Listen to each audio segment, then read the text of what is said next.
Ahmedabad is a historic 15th century city and home to Mahatma. Today, it has become a center of exceptional research and academic institutes. To name a few, National Institute of Design, NIFT, MICA, and the Indian Institute of Management. The city's growth is a tribute to two visionaries. We were very fortunate in having very unique early leaders. Kasturba Lalbhai, as a representative of the industry, was a towering figure. He did something very unique. He was offered the chairmanship of this institute.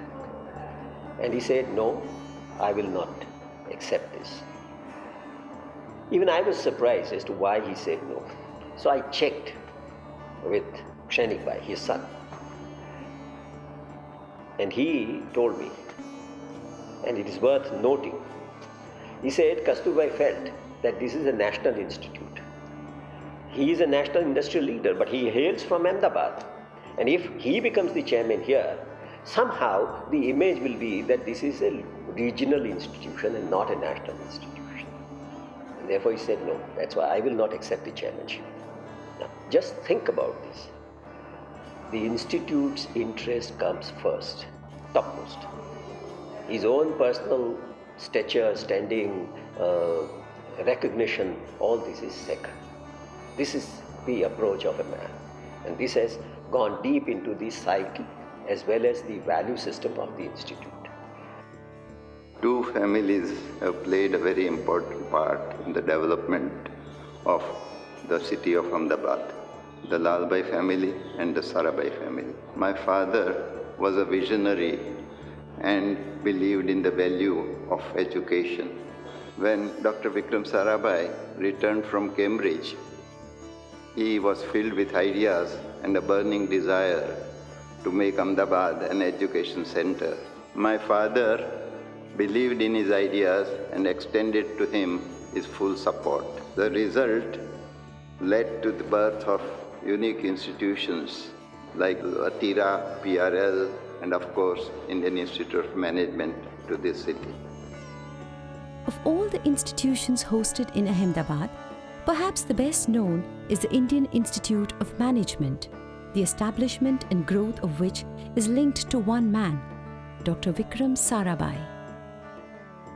Well, I have a special affinity towards Indian Institute of Management, Ahmedabad, because my guru, Professor Vikram Sarabhai, was the founder of Indian Space Research Organization establishment and was also the founder of IIMA. Even though my professor was the pioneer in space science and scientific developments of the nation, he felt need for an institution which can nurture leadership traits. The nation needs quality thinkers and leaders of action. For this, the institution in science and management need to nurture creativity in the young minds. That's how I started liking equally both space organization and also IIMA. For me to be very objective on Vikram is not very easy. I adore him. And I think Vikram is the kind of person who can inspire anybody who would come across. And therefore I had some opportunity to partake of his company, partake of some of the principles that he had. Let me be specific. Vikram, as I told you, there was something in that man which would not fail to inspire you. There was something in his eyes that would attract you towards him. There was something in him as a result of which he would almost transmit his values and principles to you. What I remember most, which have had a lasting imprint on my memory, in a faculty meeting, and he used to come for the faculty meeting, chair for about half an hour, but half an hour, the messages that he wanted to convey, the values that he wanted to create, the kind of inspiration that he wanted to give used to be crucial. The institution had humble beginnings. Shahibag was the first place where the Institute's office was located. It was a rented house, but the programs had not started yet. 2 or 3 years were spent preparing for the programs. One thing that struck us about Ahmedabad was that the place was full of donkeys. Wherever you turn, every road had donkeys going with loads on and somebody hitting them and going on. From Shahibagh, we moved to housing board flats as the programs were about to be launched. So some of our very eminent professors worked in the kitchens because that's the only space that they would have to work on. So while the housing board flats were being used, the campus buildings were coming up. And so we were all living in different parts of the city. But Ahmedabad was somewhat conservative at that time, and everyone will ask if an outsider comes in, are you vegetarian, non-vegetarian? So a number of them who were non-vegetarian had a big problem. They would get the house, but they would have to carry their eggshells in a packet in the morning. And in spite of the problems we had with the campus, limitations of buildings, infrastructure, we adjusted well to there was a kind of excitement about this new field of education. From inception, the goals of the Indian Institute of Management were clear. For achieving this purpose, assistance was required from an established partner with a unique teaching style. The purpose of this institute is to address the many problems that Government of India and Indian industry faces. They want some systematic study and analysis of these problems and recommendations which they can carry out. The idea was that we should carry theory to practice. And when we started, we had no clue what management is all about. Absolutely none. And then Dr. Sarabhai told us that the best university in the world, which is doing this, carrying ideas, research to practicing world and teaching, bringing it back to classroom, is the Harvard Business School. So that's how we are going to collaborate with them. And the best way to get understanding what they do was to spend 1 year at Harvard. The idea was to study what is their teaching philosophy.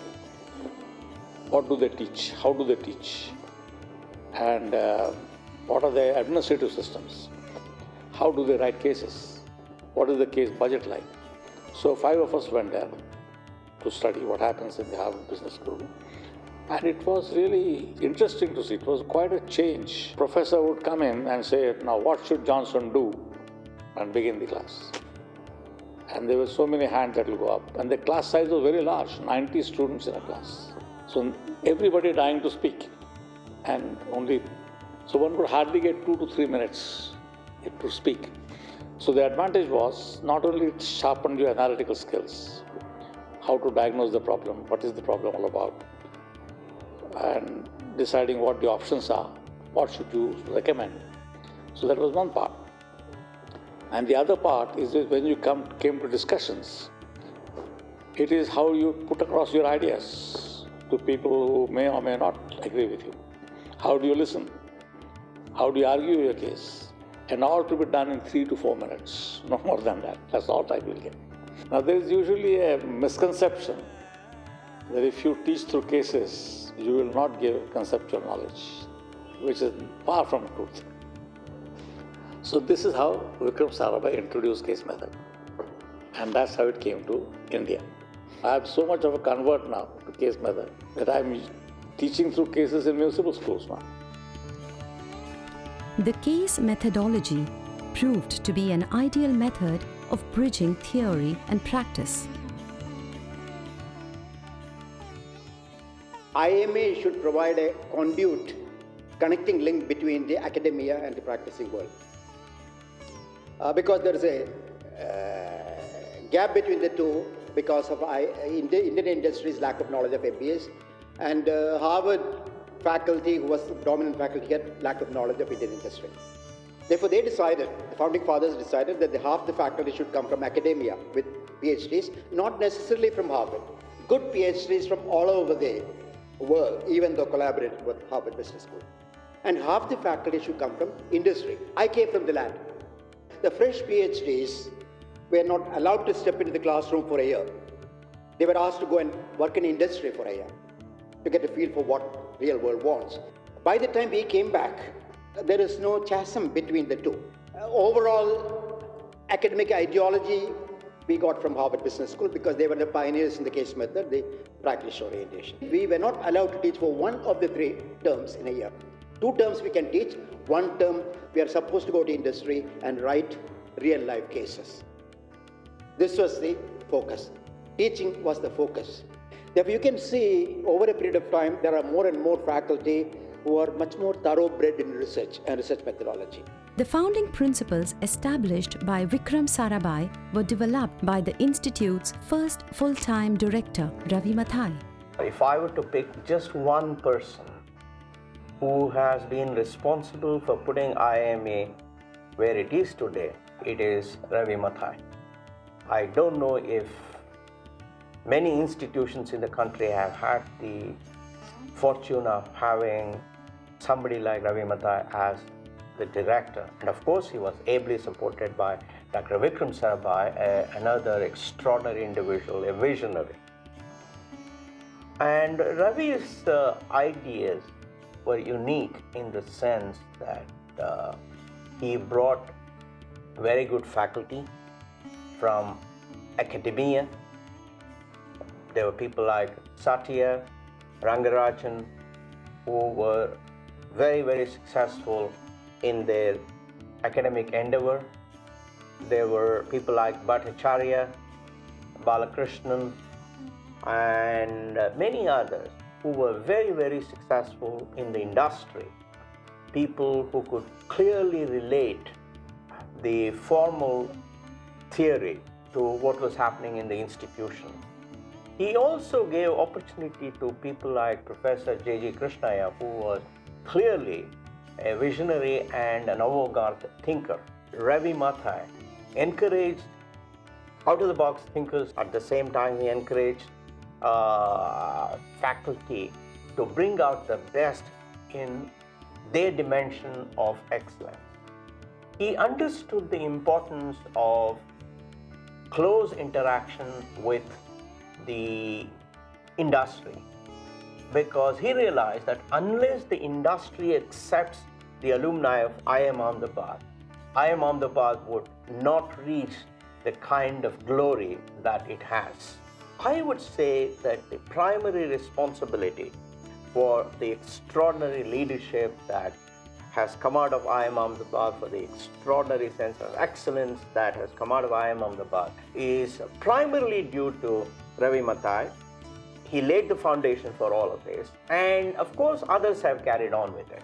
Ravi, in many ways, was an original thinker.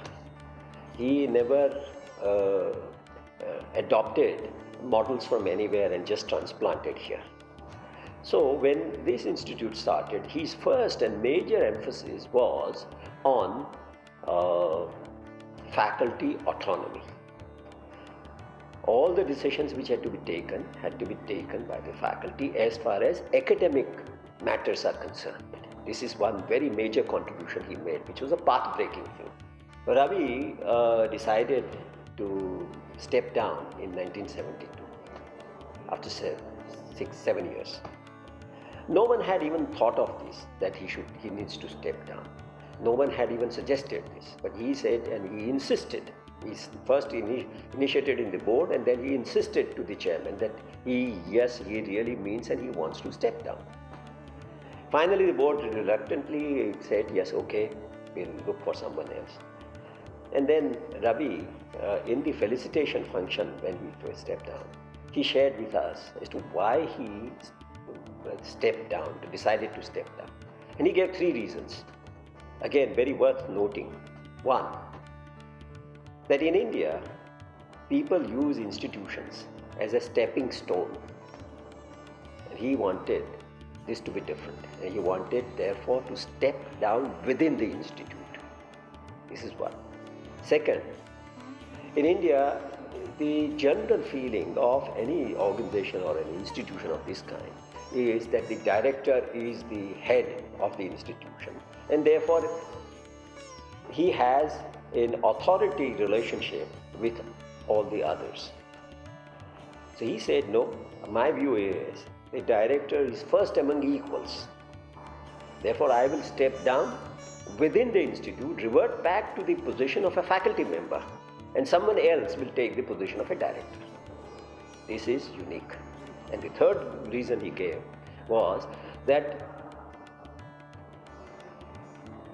every institution in its evolution or the growth path, it goes into phases. There is a phase of laying the foundation, building it up, and then there is a phase of consolidation and a phase of growth. Like that, there are different phases. He said, I came at a time when there was one kind of a phase and I had to perform a certain job. Now the institute enters into a different phase and you therefore require fresh thinking. So you should induct someone else who brings that kind of fresh thinking. That's why I should step down. Just imagine. Institute first, me second. This is how the early leaders thought of. This is how they not just thought, but practiced.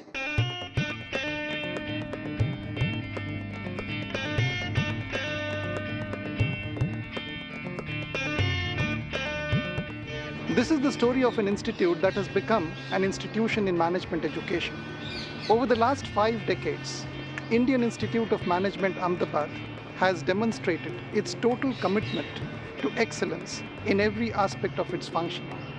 It has been the undisputed leader in management education for 50 years. It has set standards of excellence and benchmarks that other business schools in the country aspire to achieve.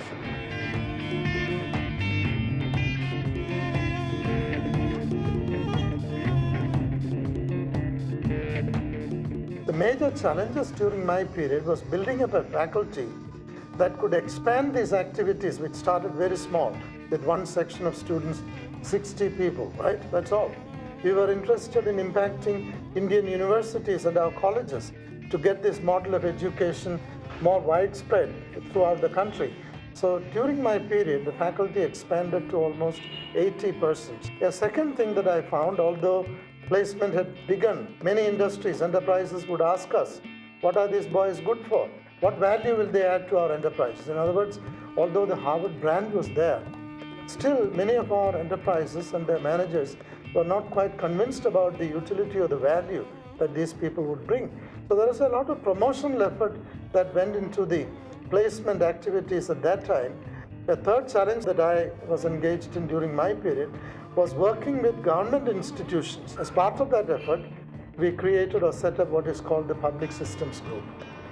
The Public Systems Group was a dedicated group of faculty who, instead of spending their time only on enterprise management, said they would like to do research and work on problem solving in the public sector, government departments, issues of health, issues of education, issues of the poverty programs, and so forth. These were some of the major challenges during my period, but I would say I entered a platform which was already fairly stable, established, and it was therefore taking it to the next level.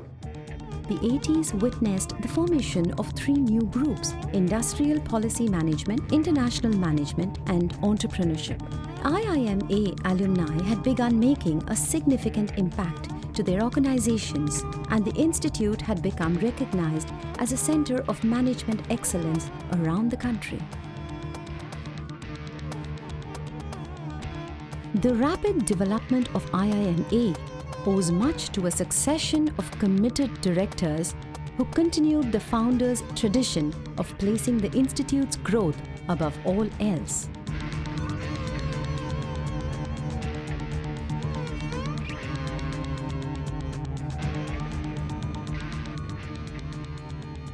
I've been fortunate, one because of the objective of the IIM. What I have liked the most, and I always try to walk through, is the objective where it says that teaching, practicing the art and profession of management. So it's a very, very grand vision. I have been, fortunate also because I have walked through 3 chairs. Ajit Patel, whose main thrust was on academics, if I understand correctly. Then Narayan Murthy, whose emphasis has been on innovation, and then the President Vijay Pachangania ji, who is also on innovation and particularly on sustainability of the institute. How dedicated and talented the chair have been, and similarly the board members. We have had the good fortune of having a very high quality of faculty and a dedicated group of students, having produced some great leaders for industry both in India and abroad. In the coming years, we propose to lay much greater emphasis on research, which is needed in our country, both in the field of managerial sciences as well as other related fields. As time passes, this institute will have to become an independent institute. 1991, the Indian economy faced an acute economic crisis, but the crisis was converted into an opportunity to bring about some fundamental changes in economic policy. There are areas in which certainly the research papers that have come out of the Indian Institute of Management, Ahmedabad, the research studies done by the Institute have had an impact on policy making.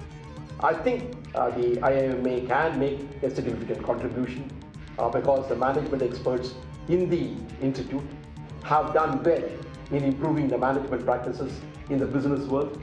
They have now a role, in my view, in bringing about a significant change in the management practices of the government, in improving the performance of the various programs.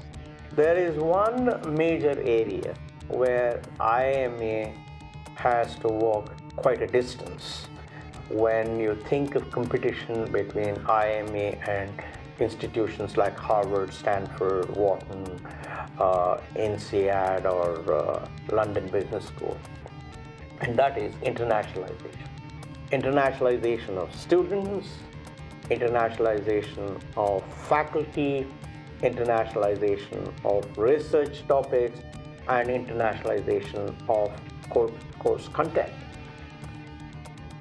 Only if IIMA is able to succeed in internationalizing these aspects, then only I believe IIMA would be successful in being counted amongst the best business schools in the world. Certainly IIMA is #1 today in India. In the 90s, the Institute began a student exchange program with other well-known business schools around the world. By now, the Institute had come to be one of the top 5 business schools in the Asia-Pacific region.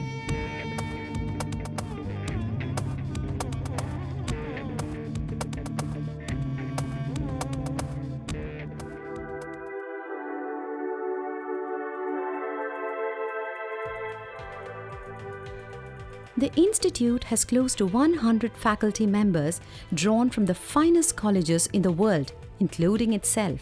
Selected for their expertise, academic integrity, and commitment to excellence, IIMA stands apart due to the extent of multidisciplinary interests of its staff. Provided an ambience where every opportunity is available to learn, grow, and share knowledge, the faculty has shown extraordinary commitment to their calling and loyalty to the Institute while turning out generations of world-class managers. IIMA can be legitimately be proud of the faculty. The faculty has been chosen very carefully. All of them have been selected purely on considerations of merit. And no other consideration has gone into the selection of the faculty. And that is a very remarkable thing in our country. This has resulted in IIMA acquiring some of the best minds as teachers as part of the Institute. Many of the teachers recruited have stayed on at the Institute for a fairly long period and provided, therefore, a high degree of continuity in terms of teaching in the institution. I think what is not as well known